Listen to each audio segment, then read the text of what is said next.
యేసుక్రీస్తు నామములో మీకు అందరికీ వందనాలు. మనం ఈ దినము చక్కటి దేవుని మాటల కోసం ధ్యానించుకోవడానికి మీ ముందుకు వచ్చాను.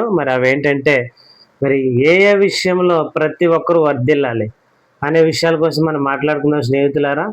అసలు వర్ధిల్లడం అంటే ఏంటి? ఆ విషయాలన్నిటి కోసం మనం ఈ వీడియోలో మాట్లాడుకుందాము. ఆ విషయాల కోసం ఒకసారి చూసినట్లయితే యోహాను రాసిన 3వ పత్రిక తీయండి అందరూ. యోహాను రాసిన 3వ పత్రిక 1వ అధ్యాయం 2వ వచనం మనం చదువుకుందాం. ప్రియులారా, ప్రియుడా, నీ ఆత్మ వర్ధిల్చున్న ప్రకారం నీవు అన్ని విషయంలో వర్ధిల్చు సౌఖ్యముగా ఉండవాలని ప్రార్థించుచున్నాను. స్నేహితులారు, ప్రతి ఒక్కరు జ్ఞాపకం చేసుకోండి. దేవుని పిల్లలైన మీరందరూ ఈ వీడియో లాస్ట్ వరకు చూడండి. ఎవరు స్కిప్ చేయదు. స్కిప్ చేస్తే మీకు అర్థం కాదు. స్నేహితులారా, మనము దేవుని మాటలు మాట్లాడుకుందాము. ఏ ఏ విషయాలు అందరూ వర్ధిల్లాలని దేవుడు చెప్తున్నాడంటే, మన ఆత్మ వర్ధిల్లుచున్న ప్రకారము నీవు అన్ని విషయంలో వర్ధిల్లుచు సౌఖ్యముగా ఉండవాలంటే దేవదేవుడు చెప్తున్నాడు. ప్రతి విషయంలో ప్రతి ఒక్కరు వర్ధిల్లాలని చెప్తున్నాడు. మనము అన్ని విషయాల్లో వర్ధిల్లితే దేవునికే కదా మహిమ వస్తుంది. స్నేహితులారా, జ్ఞాపకం చేసుకోండి. ఆ విషయాన్నే దేవుడు మనకు చెప్తున్నాడు. మీరు ప్రతి విషయంలో వర్ధిల్లాలి. వర్ధిల్లడం అంటే ఏ విషయాల్లో వర్ధిల్లాలంటే దేవుని ప్రేమలో వర్ధిల్లాలి, పరిశుద్ధతలో వర్ధిల్లాలి, మనము మాటలో వర్ధిల్లాలి, ఆత్మీయ జీవితంలో వర్ధిల్లాలి, అలాగే మన ఆరోగ్యంలో వర్ధిల్లాలి. దేవదేవుడు సెలవిచ్చినట్లు అన్ని విషయాల్లో వర్ధిల్లమని చెప్తున్నాడు. మనం వర్ధిల్లాలంటే దేవుడు చెప్పినట్లు దేవుని యందు భయభక్తులు కలిగి జీవించాలి.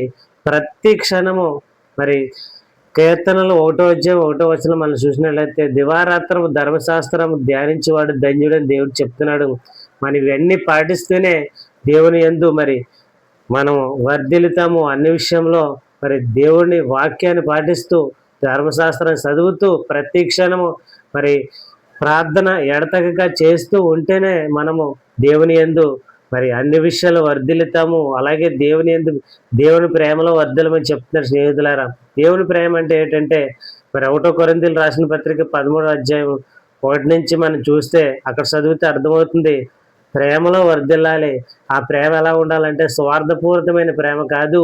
దేవుని ప్రేమ అంటే బదులు ఆశించని ప్రేమ మనం ఇతరుల పైన చూపించాలి. ఆ ప్రేమలో మీరు వర్ధిల్లాలని దేవుడు చెప్తున్నాడు. ఆ ప్రేమ ఏంటంటే మత్సరపడదు, త్వరగా కోపపడదు, అసూయపడదు. ఇంకా చాలా చూస్తాం. స్నేహితులు ఒకసారి ఆ వాక్యం తీసినట్లయితే మనం చూస్తాము. 1 కొరింథీయులకు రాసిన పత్రిక 13వ అధ్యాయము ఒకసారి తీయండి. మనం ఒకసారి చూసినట్లయితే మనుషుల భాషలతో దేవదూతల భాషలతో నేను మాట్లాడినాను, ప్రేమ లేని వాడిని అయితే మ్రోగడి కంచెను గనగనలాడు తాళమనే ఇందును. స్నేహితులారా, ఈ ప్రేమ ఏంటంటే మనం చూస్తాము. ప్రేమ దీర్ఘకాలం సహించును. ప్రేమ ప్రేమ దయ చూపించును. ప్రేమ మత్సరపడదు, ప్రేమ డంబముగా ప్రవర్తించదు. ఇక్కడ ఇంకా చాలా లిస్ట్ ఉంది. స్నేహితులారా, మనం మత్సరపడకూడదు. మత్సరం అంటే అసూయ పడకూడదు. నిజమైన ప్రేమ ఎవరైనా వర్ధిల్లుతూ ఉంటే నిజమైన ప్రేమ అయితే అసూయ పడదు. వారి మీద వారి మీద అసూయ పడకుండా చూసుకుంటుందండి. దేవుని ప్రేమ అయితే ఎదుటి వారు ఎవరైనా వర్ధిల్లుతూ ఉంటే సంతోషిస్తారు. ఎందుకంటే దేవుని పిల్లలు నిజంగా వీరు నిజమైన దేవుని పిల్లలు, వీరు దేవుడు చెప్పిన ప్రకారం అన్ని విషయాలు వర్ధిల్లుతున్నారు అని సంతోషిస్తారు తప్ప వారి మీద వీరికి ఎటువంటి ద్వేషము అటువంటి ఉండవు. స్నేహితులారా, మనం అటువంటి మనసు కలిగి ఉండమని చెప్తున్నాడు. ప్రేమ దీర్ఘకాలం సహించినంటే ప్రేమ మనలో దేవుని ప్రేమ అంటే ఎలాంటి వారినైనా సహిస్తూ ఉంటాము. ఎలాంటి మూర్ఖులైనా, ఎలాంటి అవివేకులైనా, ఎలాంటి అజ్ఞానులైనా మనం సహిస్తూనే ఉంటాం. స్నేహితులారా, సహించడం అంటే వారు ఎట్టి పనులు చేసినా క్షమిస్తామండి. క్షమించి మళ్ళీ వీరు ఇలాంటి వారే అని క్షమించే మనసు మనకు ఉంటుంది. దేవుని ప్రేమ మనలో ఉంటే. స్నేహితులారా, జ్ఞాపకం చేసుకున్నది ప్రతి ఒక్కరూ ప్రేమ డంబముగా ప్రవర్తించదంటే గొప్పలకు పోదండి దేవుని ప్రేమ. దేవుని ప్రేమ మనలో ఉంటే గొప్పలకు వెళ్ళిపోదు. ఏదో ఉన్న దాంట్లో ఉన్నాము, తిన్నాము మరి అనే విషయాల కోసమే చూసుకుంటారు తప్ప, నేను గొప్పలు చూపించుకోవాలి, గర్వంగా నేను నడవాలి అని మరి దేవుని ప్రేమ నడవదండి. దేవుని ప్రేమ మనలో ఉంటే మరి డంబంగా ప్రవర్తించే స్నేహితుల ప్రతి ఒక్క జ్ఞాపకం చేసుకోండి. మరి అన్ని విషయాల్లో మనం వర్ధిల్లుతూ ఎదగాలండి దేవుని సన్నిధిలో. మరి అలా ఆరోగ్యంలో కూడా ఎదగాలి.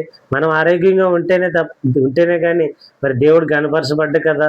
చాలామంది మన లోకంలో చూస్తాము, దేవుడు నమ్ముకున్న వారికి ఏమైనా శ్రమలు కానీ, అనారోగ్యం కానీ, ఏమన్నా వేదనలు కానీ వస్తే మీరు దేవుడు నమ్ముకోవడం వల్లే ఇలాగ అయ్యింది అని అనుకుంటారు స్నేహితులారా. కానీ అలాగ అనుకోకుండా ఉండాలంటే మనం ముందుగా మన తినే ఆహారంలో భద్రత వహించాలి. మనం మరి కట్టుకునే వస్త్రంలో భద్రత వహించాలి. మన భక్తిలో భద్రత వహించాలి. దేవుని ప్రేమలో వారి భద్రత వహించాలి. మరి మనలో ఉన్న సత్యాన్ని కూడా మరి ఎన్నడూ తొలగిపోకుండా చూసుకోవాలి స్నేహితులారా. సత్యం అంటే అబద్ధం ఆడకుండా ఉండడం అండి. చాలా మందిలో మరి దేవుడు నమ్ముకున్నా సరే సత్యమే ఉండదండి. వారు ఏ మాటలు మాట్లాడినా ప్రతిదీ అబద్ధమే వస్తుంది నోటంట. దేవుడు నమ్ముకున్న తర్వాత కూడా. కానీ ప్రభునందు ప్రియులారా, దేవుడు అంటున్నాడు, మీలో నుంచి అబద్ధమే రాకూడదు, సత్యంగా ప్రవర్తించాలి, మరి ప్రేమగా దేవుని ప్రేమ కలిగి ఉండాలి అని దేవుడు చెప్తున్నాడు. ప్రియులారా, మీ ఆత్మ వర్ధిల్లుచున్న ప్రకారము అన్ని విషయాల్లో వర్ధిల్లాలని దేవుడు చెప్తున్నాడు. మీరు ఎంతవరకు వర్ధిల్లుతున్నారు అనేది జ్ఞాపకం చేసుకోండి. ఈ వీడియో చూస్తున్న మీరు దేవుని ప్రేమలో వర్ధిల్లుతున్నారా? దేవుడు చెప్పినట్లు మరి ఈ 1 కొరింథీయులు 13 అధ్యాయం మొత్తం చదివితే అర్థమవుతుందండి. ఎలా ఉండాలో, ఎలా ప్రవర్తించాలో, ఎలా నడవాలో, మరి ఏ విధంగా వర్ధిల్లాలో అనేది ప్రతిదీ రాసి ఉంటుంది స్నేహితులారా. మరి యోహాను గారు చెప్పినట్లు మన ఆత్మ అంటే ఆత్మీయ జీవితంలో వర్ధిల్లుచున్న ప్రకారము మరి ప్రేమలో వర్ధిల్లాలి, ఆరోగ్యంలో వర్ధిల్లాలి, భక్తిలో వర్ధిల్లాలి, సత్యంలో వర్ధిల్లాలి.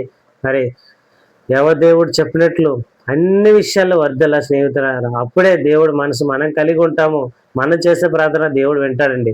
మనలో ఉన్న మరి అసత్యాన్ని విడిచిపెట్టండి, అవివేకాన్ని విడిచిపెట్టండి. మరి దేవుని ప్రేమ లేకపోతే దేవుని ప్రేమ పొందుకోండి. మరి అలాగే మనలోని మరి భక్తి లేకపోతే ఇప్పటి నుంచి అయినా సరే దేవుణ్ణి అడగండి. నీకేది కొదువేంటో అది నన్ను అడగండి, నేను మీకు ఇస్తానని దేవుడు చెప్పాడు. కాబట్టి జ్ఞానం కొదువైందా, జ్ఞానం అడగండి. భక్తి కొదువైందా, భక్తిని అడగండి. దేవుడు చెప్తున్నాడు, ధర్మశాస్త్రాన్ని వినటం వలన విశ్వాసం అధికమవుతుందని చెప్తున్నాడు. మీరు వినండి, చదవండి, ప్రార్థన చేయండి. దేవుడు మీకు ధర్మశాస్త్రం మొత్తం స్పష్టంగా అర్థమవుతుంది. మరి దేవుడు చెప్పినట్లు మనం నడుచుకుంటాం. దేవుడు చెప్పినట్లు అన్ని విషయాలు వర్ధిల్లుతాం. మన వల్ల దేవుడికి ఘనమే వస్తుంది కానీ అవమానం రాదు స్నేహితులారా. మన వల్ల దేవుడు అంటాడు, మనం ఏమైనా దేవునికి నచ్చని క్రియేట్ చేసినట్లయితే దేవుని మరి లోకంలో మీ వల్లే కదా అన్యజనుల వల్ల అన్యజనుల్లో నా నామము అవమానపరచబడుతుందని దేవుడు చెప్తాడు స్నేహితులారా. మనం అటువంటి దుస్థితి తెచ్చుకోకుండా చూసుకోవాలి. మనం ఎలాంటి పరిస్థితులు, ఎలాంటి కష్టాలు, ఎలాంటి మరి ఉపద్రవంలో, ఎలాంటి మరి స్థితిలో ఉన్న దేవుడు మన వల్ల ఘనపరచబడాలే కానీ అవమానపరచకూడదు. ఇది మాత్రం ఖచ్చితంగా ప్రతి ఒక్క క్రైస్తవుడు జ్ఞాపకం చేసుకోండి స్నేహితులారా. మరి మన వల్ల ఎటువంటి అవమానం దేవుడికి రాకుండా చూసుకోండి. అప్పుడే మీ ఆత్మ మరి భక్తిలో ప్రతి దాంట్లో వర్ధిల్లుతుంది. దేవునికి ఇష్టలుగా బ్రతుకుతారు. మరి మనం ఈ వీడియో ముగించుకుందాము. ఇంతవరకు ఈ వీడియో చూసిన వారికి మరి ఎంతవరకు అర్థమైందో నాకు తెలియదు, కానీ అర్థమైన వారు దయచేసి వీడియో లైక్ చేయండి, షేర్ చేయండి, సబ్స్క్రైబ్ చేసుకోండి. నా ఛానల్ పేరు jesus.swaram.jp. నా నేము బి జాన్ పాల్. స్నేహితులారు ప్రతి ఒక్కరు జ్ఞాపకం చేసుకొని నా ఛానల్ సబ్స్క్రైబ్ చేసుకోండి. మీరందరూ సపోర్ట్ చేస్తేనే నేను ముందుకు వెళ్ళగలుగుతాను. అనేక వీడియోలతో మీ ముందుకు నేను వస్తాను. మరి దయచేసి ప్రతి ఒక్కరూ ఈ వీడియోని అనేక మందికి పంపుతారని కోరుకుంటూ మరి మనం సెలవు తీసుకుందాము. ఈ వీడియో చూసిన వారందరి జీవితాల్లో మరి దేవుడు మరి అత్యధిక మేలు చేయను